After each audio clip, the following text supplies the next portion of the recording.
Usha medical education में आपका स्वागत है। आज का टॉपिक है हमारा फैमिली प्लानिंग, जो एग्जाम पॉइंट ऑफ व्यू से बहुत ही इम्पोर्टेंट है। तो हम आज फैमिली प्लानिंग के बारे में पढ़ेंगे। क्या होता है फैमिली प्लानिंग?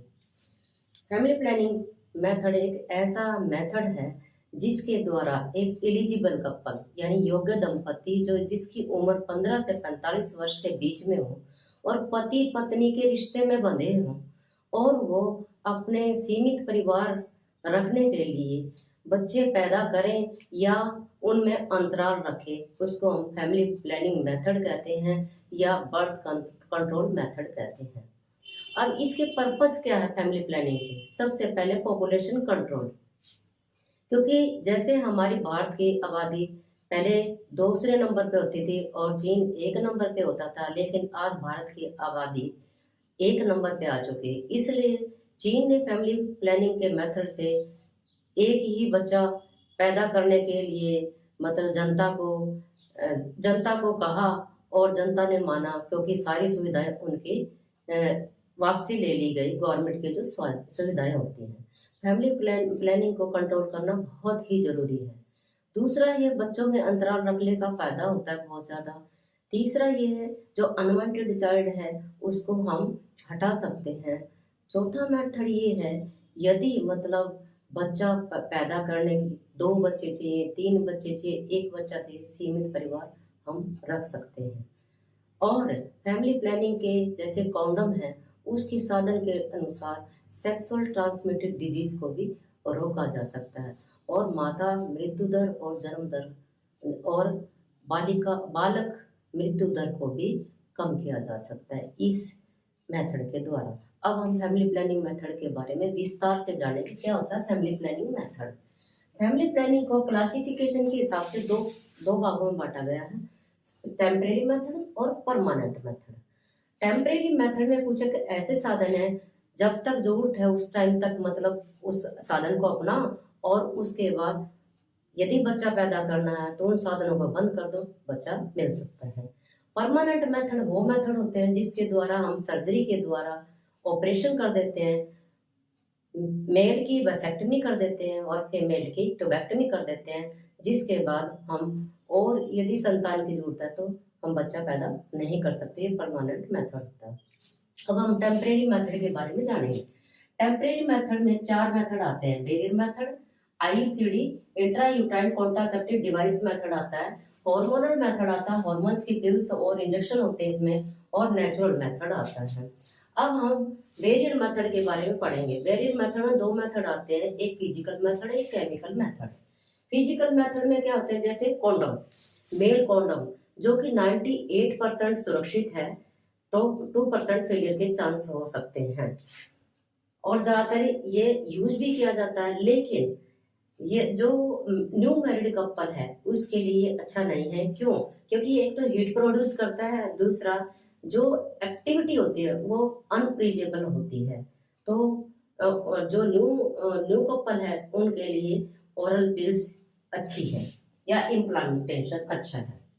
फीमेल कॉन्डम, ज्यादातर मेल कॉन्डम यूज किया जाता है।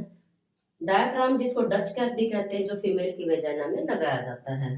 वेजाइना स्पंज ये भी फीमेल की वेजाइना में लगाया जाता है। दूसरा है केमिकल मेथड। केमिकल मेथड रासायनिक मेथड, फोम टैबलेट, स्पर्मिडासाइडल जेली या क्रीम या पेस्ट, एक स्पोस्ट्री। स्पोस्ट्री एक ऐसी मतलब टू डे टैबलेट जैसे आती है, वो स्पोस्ट्री टाइप में होती है।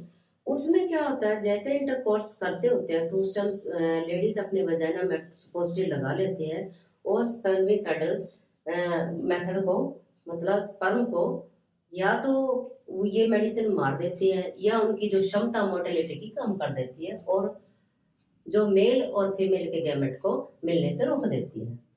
आईयूसीडी सबसे अच्छा मेथड है, ये इंट्रा यूट्राइन कॉन्ट्रासेप्टिव डिवाइस। इसमें फर्स्ट जनरेशन में आता है लिपी लूप। सबसे पहले फर्स्ट जनरेशन में रिंग टाइप में एक लूप होती थी, वो लेडीज को लगा दी जाया करती। सेकंड जनरेशन में फिर कॉपर टी आई 200, वो 3 साल के लिए हुई। नोवा टी आई, ये कॉपर टी आई है, 3 साल के लिए होती थी। फिर मल्टी लोड आई जो कि 375, जो 5 साल के। 375 मतलब यानी 5 जिसके पीछे लगा 5 साल के लिए और 0 जिसके लिए पीछे लगा है तो वो 10 साल के लिए। कॉपर्टी 380 AI जो 10 साल के लिए है। ये जरूरी नहीं हम 5 और 10 साल के लिए लगवा लें, एक बार लग जाएगी, लेकिन जब हमें इच्छा होती है प्रेगनेंसी करने की वो हटवा सकते हैं हम। थर्ड जनरेशन में हमारी LNG 20 आई जो कि 5 साल के लिए लगती है। टी शेप का डिवाइस होता है ये भी, जिसकी फुल फॉर्म है लियो नॉर्जेस्ट्रिल। सेकंड थर्ड जनरेशन में सेकंड है प्रोगेस्टा सर्ट, ये भी टी टाइप का डिवाइस है, लेकिन जो इसमें प्रोजेस्ट्रिन होता है 38 ग्राम के करीब 1 साल तक के लिए माना है, क्योंकि प्रोजेस्टेरोन हमेशा शॉर्ट एक्टिंग मैनर्स में चलती है, ऑस्ट्रोजन है वो लॉन्ग एक्टिव मैनर्स में चलती है। जब कंबाइंड हो जाती है तो काफी फायदेमंद होती है। हार्मोनल मेथड में 2 मेथड है, ओरल कॉन्ट्रासेप्टिव और इंजेक्टेबल मेथड है। ओरल कॉन्ट्रासेप्टिव है जैसे मिनी पिल्स यानी जो प्रोजेस्टेरोन की उनको मिनी पिल्स बोलते हैं। ये क्या करती है, जो सर्वाइकल म्यूकस है जो फीमेल की उसको गाढ़ा बना देती है, जो फीमेल की जो स्पर्म की मोटिलिटी है उसको कम कर देती है। वीकली पिल्स जैसे सहेली और अंतरा। सहेली और छाया, ये छाया है हॉस्पिटल सप्लाई है और सहेली है कमर्शियल है यानी मार्केट में मिलती है। तो ये 3 महीने तक तो ये हफ्ते में 2 बार लेनी पड़ेगी, लेकिन फिर ये वीकली मेडिसिन लेनी पड़ती है, पिल्स लेनी पड़ती है। जितने भी कॉन्ट्रासेप्टिव हैं उसको पिल्स कहते हैं हम। तो उससे क्या होगा, ऐसा नहीं होता संडे को स्टार्ट की फिर अगली बार मंडे ले ली, नहीं, जो दिन फिक्स किया उसी के हिसाब से लेनी पड़ती है एवरी वीक।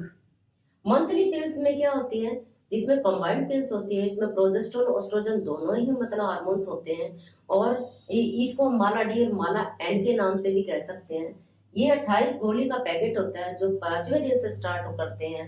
जैसे ये गोली का पैकेट होता है ऐसे, तो इसमें 28 टैबलेट होती हैं, तो ऐसे एरो लगाए जाते हैं, ये एरो ऐसे ऐसे एरो वापसी वापसी वापसी फिर ऐसे फिर ऐसे फिर ऐसे। तो 21 टैबलेट तो ये हमारी इसमें क्या होता है, प्रोजेस्टेरोन और ओस्ट्रोजन होता है। लेकिन जो हमारी 7 टैबलेट होती हैं जो ब्राउन कलर की होती हैं, ये हमारी आयरन की होती है, जो मेंस्ट्रुएशन के टाइम में काम आती है, क्योंकि एक लेडीज का मैसेज जब होता है 30 से 70 ml तक की ब्लड लॉस होता है। यदि हमारे को आयरन की टैबलेट भी मिल जाती है तो वो हमारी क्षतिपूर्ति उसमें हो जाती है, वो लेडीज में वीकनेस नहीं रह पाती। और 5वें दिन से स्टार्ट करते हैं, 28 गोली का एक पैकेट होता है, और उसको 5वें दिन से स्टार्ट करते हैं। जब ये पूरा हो जाता है, जितने एक दो गोली रह भी जाती है उसको डिस्कार्ड करके नेक्स्ट पैकेट को स्टार्ट कर लिया जाता है। अनवांटेड 21 नाम से है, ये 21 टैबलेट का पैकेट होता है, और 8वें दिन से इसे स्टार्ट करते हैं। 8वें दिन से स्टार्ट करते हैं, जिसका ये 28 दिन का मेंस्ट्रुएशन साइकिल नॉर्मल होता है, तो उसके लिए फायदेमंद होती हैं। पोस्टपार्टम पिल्स क्या होती है, इमरजेंसी पिल्स होती हैं। यदि किसी कपल को ये लगता है कि मेरे को आज शायद प्रेगनेंसी हो सकती है, तो इमरजेंसी पिल्स ले सकता है 72 घंटे के अंदर अंदर। इसमें माइपाप्रेस्टोन 600 mg साल्ट होता है, और LNG साथ में होता है। तो माइपाप्रेस्टोन एक टाइम में स्टार्ट दी जाती है, और 12 घंटे के बाद LNG टैबलेट दी जाती है। जो भी कंटेंट यदि मान लो प्रेगनेंसी के लिए तैयार हो सकता है तो वो डिस्कार्ड हो जाता है। मेल पिल्स भी आती है, लेकिन ये बड़ी महंगी है, विदेशों में है, और मेल तकरीबन यूज भी नहीं करते, क्योंकि कई बार कहा गया है उसमें लिबिडो की पावर या इरेक्शन की पावर कम हो जाती है। जिनके नाम है GPHR 529 YLD 529, ये कॉस्टली भी होती है। इंजेक्टेबल मेथड, डंपा क्या होती है, डंपा को हम अंतरा भी कहते हैं, जो हॉस्पिटल में सप्लाई भी है। एवरी 3 मंथ में लगते हैं ये इंजेक्शन। IM और सबकुटेनियस मेथड, दोनों मेथड से लगते हैं ये। डंपा की फुल फॉर्म है depot medroxy प्रोजेस्टोन acetate, depot medroxy प्रोजेस्टोन acetate, ये हर 3 महीने में लगते हैं। नेट E1 एवरी 2 मंथ में लगते हैं, ये भी इंजेक्टेबल IM लगते हैं। इनका फुल फॉर्म है नोर एथिस्टिरोन या एनाल्टोन। ये बड़े कॉस्टली होते हैं। डंपा है जो इफेक्टिव भी है और 3 महीने के बाद भी लगता है। और आजकल का मेथड है इम्प्लांटेशन। अपर आर्म में लेडीज के इम्प्लांटेशन कर दी जाती है, और ये बड़ा सक्सेसफुल मेथड स्टार्ट हुआ है। नेचुरल मेथड, नेचुरल प्रकृति क्या होता है? Safe period. सेफ पीरियड को तब हम मान सकते हैं जब किसी महिला का 28 दिन का साइकिल होगा। 28 दिन का नॉर्मल साइकिल माना जाता है, जिसमें कैलेंडर मेथड माना जाता है इसको, सेफ पीरियड को। 7 दिन पहले और 7 दिन बाद के सेफ होते हैं, बीच 8वें दिन से 20वें दिन तक ये डेंजरस टाइम होता है, यानी प्रेगनेंसी अचीव हो सकती है। लेकिन ये मेथड केवल उन्हीं के लिए सूटेबल है जिनका साइकिल नॉर्मल है।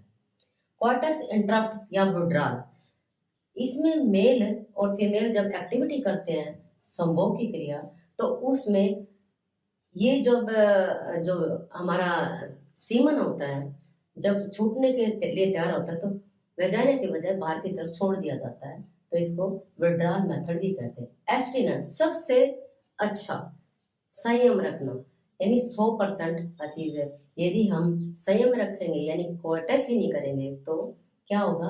हमारे को प्रेगनेंसी नहीं होगी। ब्रेस्ट फीडिंग, लैम मेथड भी कहते हैं। लैम का मतलब होता है लैक्टेशनल अमनोरिया मेथड। लैक्टेशनल का मतलब दूध पिलाने वाली माँ, एमनोरिया मतलब उसके मेंसेस बंद हो गए, दूध पिलाने की वजह से ओवुलेशन सप्रेस हो गया मेथड।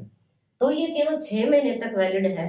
6 महीने के बाद यदि मान लो उसका मेंसेस अभी भी बंद है, तो ये जरूरी नहीं है कि प्रेगनेंसी ना हो। 6 महीने तक तो हो सकता है, लेकिन आगे प्रेगनेंसी हो सकती है। अब यदि ये मेडिसिन है, या ये हमारे इंजेक्टेबल है, या हमारे कॉन्ट्रासेप्टिव डिवाइस प्रॉपर्टी है, इनके साइड इफेक्ट क्या है?